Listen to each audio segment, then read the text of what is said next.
So why play politics with education? I don't understand it. Umetuma pesa bilioni 44 kusomesha watoto wetu. In any case, there is sufficient money for teachers, for our children to be taught in the first term. So every child, wawe na school fees, wasiwe na school fees. Wawe na uniform, wasiwe na uniform. Why play politics with education each and every time we are listening to the news? So apparently, as the government claims that 50% of the capitation has been released to all the schools, the reality is this. Speaking to Citizen TV on condition of anonymity, school heads say the government has released a paltry 5,000 shillings per student as capitation, a figure they say falls far below what was promised and what is needed to keep the schools running. Speaking on condition of anonymity, principals who spoke to us say the president's assurances are in sharp contrast to the realities on the ground in their schools. I heard the president talk about 50% of capitation. Unless something is not right somewhere, that is not the true state of affairs. The capitation which is in schools is far below 50%. I can break it for you that for this first term, each child got 5,500 on an account which we call operations. And then the children also got 1,000, all thereabout, in an account known as tuition. With a capitation of 22,000, the government only provided 14,000 for last year. And this year, they've only provided 5,000 out of the 22,000. I hear that they're supposed to give around 11,000 for the first term. By Friday, we shall then be asking the president to send capitation to schools. Full capitation. Beginning with what remained last year, which was about 6,000 per student. And coming to what is remaining now, because they have only sent 5,000 out of 11,000. But look at the whole situation. The government is saying there's money. The principals are saying they don't know what money they are talking about. So when the government is saying 50% has been given to you, the principals and the schools, and the principals are saying 50% of what? What is exactly happening? Why are we playing politics with children's lives and education and the future? This is actually the future of our country. I'm telling you the truth. This is the future of the country. This is the future of Kenya. Because look at this. If you don't educate the people who are coming to take over what you're investing right now, if they are not learned, where is the country going? Why is the government playing politics with our children's lives? Why is it? I don't understand it. And then the CS comes out and gives a threat. Listen. Any report of non-compliance with the foregoing directives shall be made to the nearest education office or national government administration office for appropriate action. So the parents don't have the money to take their children to school, and yet the government has already given a directive that if your child is found at home and has not gone to school, there's a problem. Same to schools. If the schools don't abide to what the government is saying, there's a problem. The schools cannot run. The parents cannot take their kids to school. What are you expecting if this is not a disaster in waiting? So who is lying? The president is saying there's money that was dished out, 50% of the capitation. The permanent secretary is saying the money is there.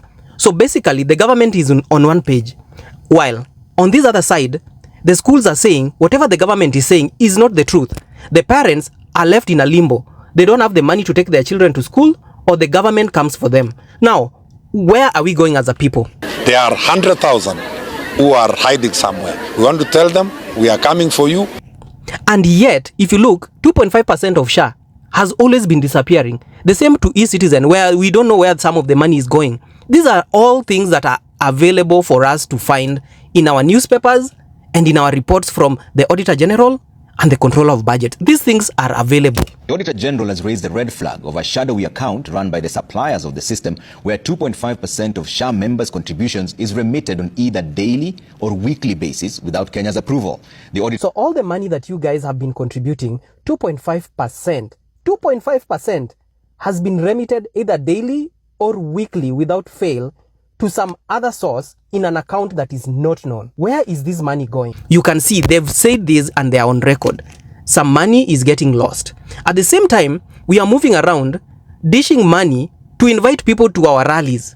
Kama mnavyojua Kasongo anakuja kesho Meru, na hapa ni Tigania watu wanalipwa wenye wanapelekwa Kinoru. Si unaona line? Watu wanalipwa. Na uende useme tu tam. Watu wanatrainiwa mnalipwa. Unaona nini ziko tayari? Hapo kesho ni kusema tutam mbwetse tuimbie Ruto, tunasikia ako na 100 milioni ya Wameru, tukule hiyo pesa, akienda tutasema one term. The president is dishing out money to the people so that the people come and say two term. At the same time, you're looking at the advisors who have been removed because it was unconstitutional. How much money was used? Over 2 billion. Now, you look at the state house renovations. You look at the amount that they are giving out as empowerment. I don't know how many billions have been given out since the inception of empowerment. And yet, the government is saying they don't have money. They are not giving out money to the right destination. These kids need this money to go to school. But what are they thinking about? Politics of 2027. That is exactly what they are doing. This is PR. The government saying that they've dished out 50% for learners this year, and yet they did not even pay for the capitation for last year. You tell me what is going on in this government. It is not even making sense at all. It is not making sense. The permanent secretary, you know the truth. You know the truth because you sit in those committees. Same to the cabinet secretary, you know the truth where the money is going and how much. You are just out here talking to the news media and saying we've released money, we've released capitation to all these schools, but you are not mentioning the amount. You are not mentioning the amount. You are very careful not to mention the amount. Same to the president, not mentioning the amount.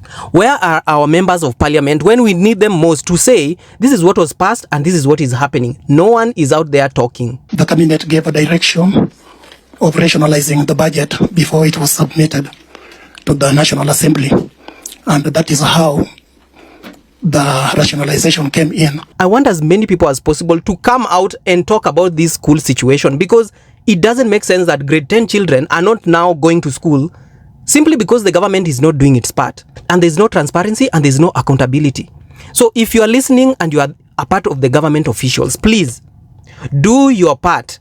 Let these children go. Let's stop politicking about the education system, because if we continue like this, I'm telling you guys, it is the parents who will come out to the streets.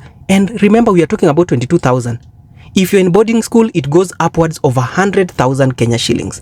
Who is going to get all that money? Who is getting all this money?